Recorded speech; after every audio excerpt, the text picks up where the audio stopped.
31일 목요일입니다. 계시록 20장 1절에서 15절까지 말씀이 있습니다.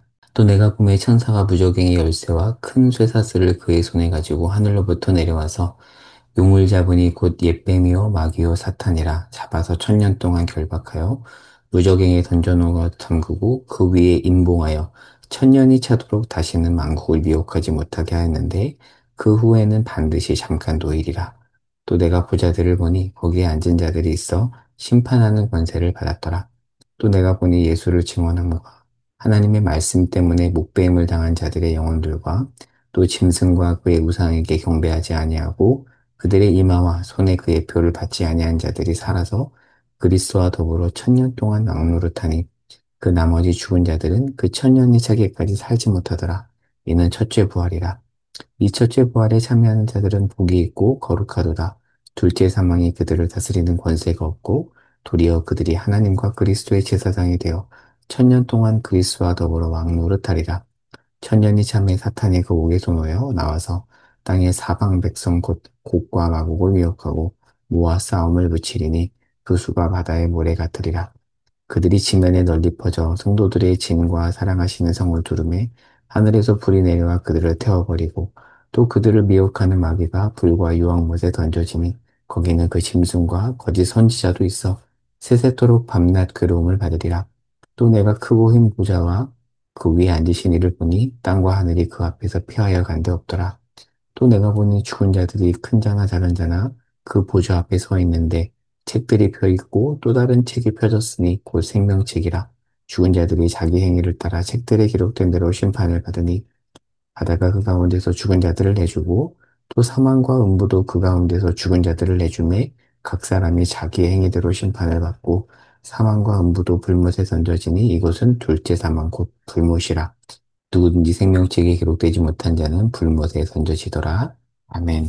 자, 오늘 주제는 천년 왕국인데요. 사실은 아침 설교에 다루기는 좀 부족합니다. 그래서 주일 설교 때 자세히 다루겠는데 오늘은 간략하게만 정리해 보도록 하겠고요. 궁금한 점이 있으면 댓글 달아주시고 또 부족한 부분들 주일 다룰 테니까 궁금하신 분들 또 주일 설교 들으시면 될 것 같습니다. 여러분 12장에서 13장에 보면 악의 삼위일체인 용과 바다 짐승과 땅 짐승이 나와요. 기억나시나요? 용은 사탄이었고요. 바다 짐승은 로마 황제로 대표되는 사탄의 체제였고 땅 짐승은 이 바다 짐승에게 절하도록 미혹하는 거짓 선지자였습니다. 그런데 어제 본문 19장 19절에서 21절에 보면 이 삼위일체 중에 둘인 바다 짐승과 땅 짐승이 유황불로 던져졌어요. 그러면 용 하나 남았죠. 이 용이 어떻게 되는가? 그 용의 운명이 바로 오늘 본문인 20장에 나옵니다. 그러면 20장을 들어가 보도록 하겠습니다. 1절에 보면 천사가 무적행 열쇠와 큰 쇠사슬을 가지고 하늘로부터 와서 용 곧 사탄을 잡아서 2절에 보면 1000년 동안 결박을 합니다. 1000년 동안 용이 갇혀 있을 때 그 애는 4절에서 7절에 보면 그리스도와 더불어 1000년 동안 왕노릇을 해요. 통치라는 거죠. 이후에 1000년이 다 차면, 즉 1000년 통치가 끝나고 나면 이 사탄이 풀려 나와요. 그리고 세력을 모아서 교회를 공격하지만 전쟁을 치르기도 전에 공격당하고 그들을 실패합니다. 이때 마지막 최후 심판이 일어나죠. 그때 생명책에 기록되지 못한 자들은 둘째 사망, 곧 불못에 던져집니다. 자, 이 부분에 대한 다양한 해석들이 있어요. 몇 가지 쟁점이 있는데 5절에 그 나머지 죽은 자들이 누구인가? 첫째 부활은 대체 언제를 의미하는가? 그리고 2절의 용의 결박과 7절의 용의 풀림은 언제를 의미하는 건가? 다양한 해석이 있는데요. 세 가지 입장을 소개할게요. 먼저는 전천년설인데요. 전천년설은 천년 왕국 전에 예수님이 재림한다고 보는 입장인데요.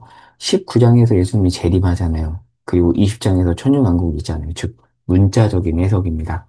19장 11절에 예수님의 재림이 있고요. 19장 19절에서 21절에 적그리스도 세력을 심판하죠. 그리고 20장으로 넘어가면 1절에서 3절에 예수님이 재림하실 때 사탄이 천년 동안 결박당하고 20장 4절에 보면 이제 순서입니다.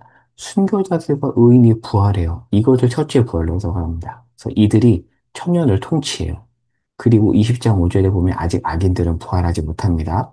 그리고 20장 7절에서 9절에 보면 천년 왕국 이후에 사탄이 잠시 풀려나 최후 반란을 벌이지만 패배하고 최종 심판을 받습니다. 이렇게 문자적으로 순서로 해석하는 입장을 전천년설인데, 전천년설은 천년 왕국 전 예수님이 재림한다라고 보는 입장이에요. 그리고 후천년설이 있어요. 전천년설이 문자적 연대기적으로 해석하는 것과 달리 후천년설은 상징으로 보는데요. 천년왕국 후에 재림이 있다고 봅니다. 다르죠. 천년왕국 후에 예수님이 재림한다라고 보는 입장인데요. 그래서 2절에 사탄의 결박은 재림 때가 아니라 예수님이 초림하셨을 때, 그리고 예수님이 십자가에 못 박혀 죽으셨을 때로 해석을 해요. 그리고 5절의 첫 주의 부활을 전천년설과 달리 신자들의 거듭남 중생 때로 봅니다. 다르죠. 그리고 후천년설에 따르면 천년왕국 이후에 예수님이 재림하시기 때문에 재림 전까지 점점 사회가 좋아질 걸로 봐요. 근데 전천년설은 재림 전까지 사회가 악화될 것으로 봅니다. 입장이 달라요. 천년설은 예수님 재림 전에 천년왕국이 있기 때문에 그 천년왕국은 좋은 때거든요.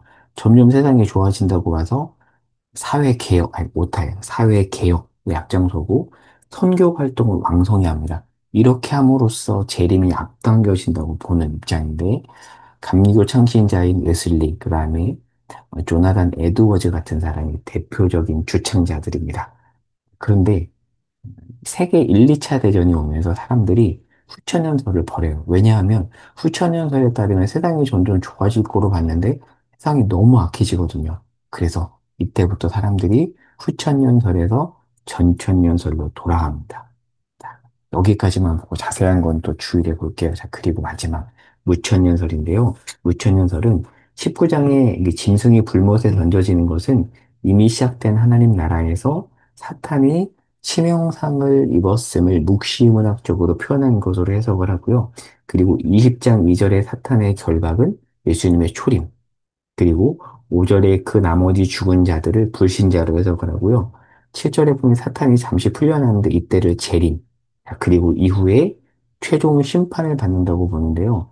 무천년설은 이 천년을 문자적으로 해석하지 않고 예수님의 초림과 재림 사이의 긴 기간으로 해석을 해요. 그런데 요즘 이 개혁주의 신학, 저희 교회가 속한 이 일반 장로교 쪽에서는 대부분 무천년설을 주장합니다. 그래서 무천년설이 대세예요. 저도 무천년설 입장을 지지하거든요.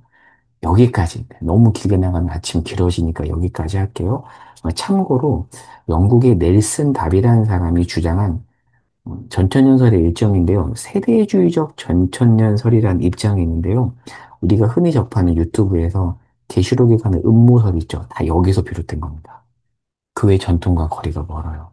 세대주의적 전천년설을 우리가 잘 분별해야 되는데 여기에 넘어가시면 안 됩니다. 주일에 자세히 다루도록 할게요. 자, 그러면 마치겠습니다. 여러분 복잡하죠? 이 천년왕국 이론이 어려울 수 있는데요. 이 기회에 잘 정리하시기 바랍니다. 그렇지 않으면 잘못된 가르침에 넘어가요. 여러분이 목사나 신학자가 아니지만 이런 입장들이 너무나도 많이 떠돌아다니기 때문에 우리가 분별하기 위해서는, 특별히 세대주의적 전천론서를 분별하기 위해서는 잘 정리해야 됩니다.